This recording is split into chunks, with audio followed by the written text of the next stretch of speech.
We're back. For the first time, the Navy SEAL who shot and killed Osama bin Laden has given his personal account of the raid that night, speaking exclusively to my old editor at the San Francisco Chronicle and now executive chairman of the Center for Investigative Reporting, Phil Bronstein.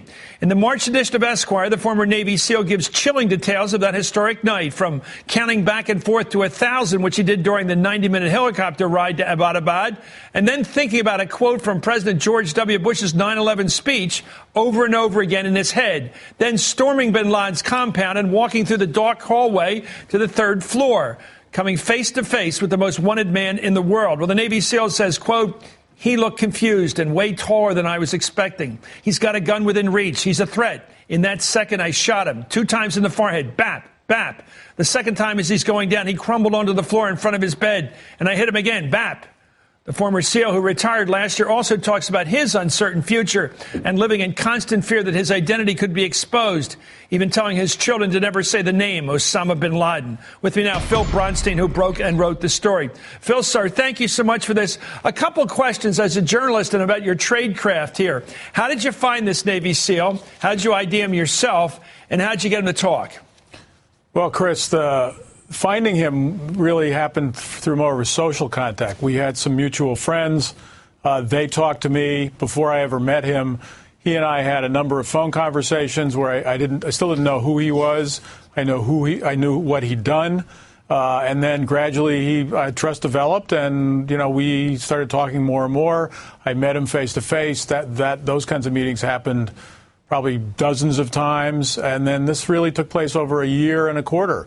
How long did it take for him to open up and actually give you a narrative of killing bin Laden? I would say that really the first long narrative happened right after he got out of the service, which was the beginning of September last year.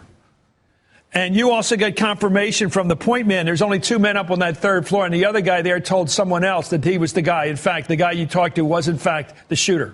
Yes, and the point man talked to people. Point man hasn't really talked publicly at all, probably never will, from what I can understand of the point man. But there were dinners, Chris, a week after the mission with SEALs who were on the mission and the shooter, talking very openly about what had happened. I talked to a variety of people, civilians and military, who were at that dinner. There's the mentor I talk about in the story, who's an older retired SEAL who went on to Blackwater, and then the CIA got a call from a very high-level government official several hours after the raid in Abbottabad saying it was your guy. Now, this fellow, we're not going to use his name because we don't know it. You didn't put it in the piece. You're not exposing him in any way. This fellow, according to your piece, has also killed 30 people in combat. So how does this fit into his record and his conscience, doing his duty, getting the bad guys? I thought it was wonderful that he talked about what George W. said after 9/11, that this was something we have to defend our country. This has to be dealt with as a very moral obligation on our country's part. But how does he deal with all this killing?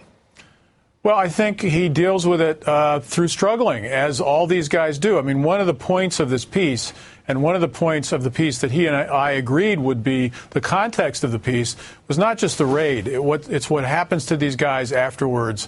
Not a pretty picture oftentimes, abandoned somewhat by the government, not absorbed in the private enterprise system in any way that they should be, considering all the skills that they have. So that was the kind of context of the piece. And he's a guy who wanted to portray the human side of that. Yeah. So there's a story in there about his wife finding him with a bottle of Ambien pills and his gun and his pistol one night, contemplating suicide.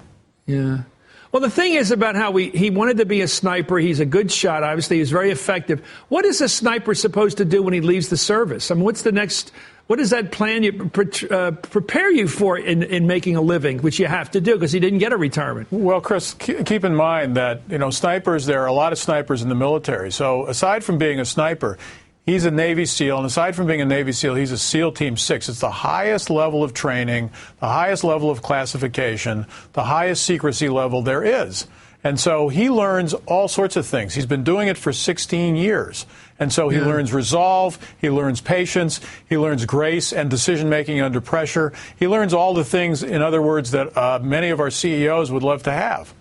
So you think he could find a way to transition into something peaceful? Well, yes, but there has to be a mechanism for transitioning. So I talked to Dick Costolo, who's the CEO of Twitter, and Jeff Clark, who's the chairman of Orbitz in San Francisco, where I live. And basically, both of them said, we'd love to help these guys. There are other CEOs around the country. I spoke with some in Manhattan here the other night. They want to help these guys. They need a mechanism. They need an organizing principle.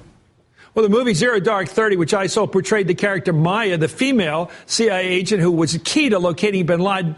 Well, in your piece, the former Navy SEAL made reference to an agency woman, he called her, who identified bin Laden's body for him, saying, quote, back at the Jalalabad base, we pulled bin Laden out of the bag. I brought the agency woman over. I still had all my stuff on. We looked down and I asked, is this the guy? Is this your guy? She was crying. That's when I took my magazine out of my gun and gave it to her as a souvenir. What a moment. What a moment. And he said, do you have room in your backpack for this? Yeah, and then he didn't see her after that because they went on to Bagram for further inspection of bin Laden's body. Phil Bronstein, fabulous journalism, as Thank you know. Thank you, and Chris. you must know how good a piece of work you did. You did it. Well, You've done it again, Phil. Together. We used to do that together, Chris. You were a great editor when I served you well, I think. You. Anyway, You did. when we return, let me finish with Dick Cheney's ongoing record of, let's face it, being wrong.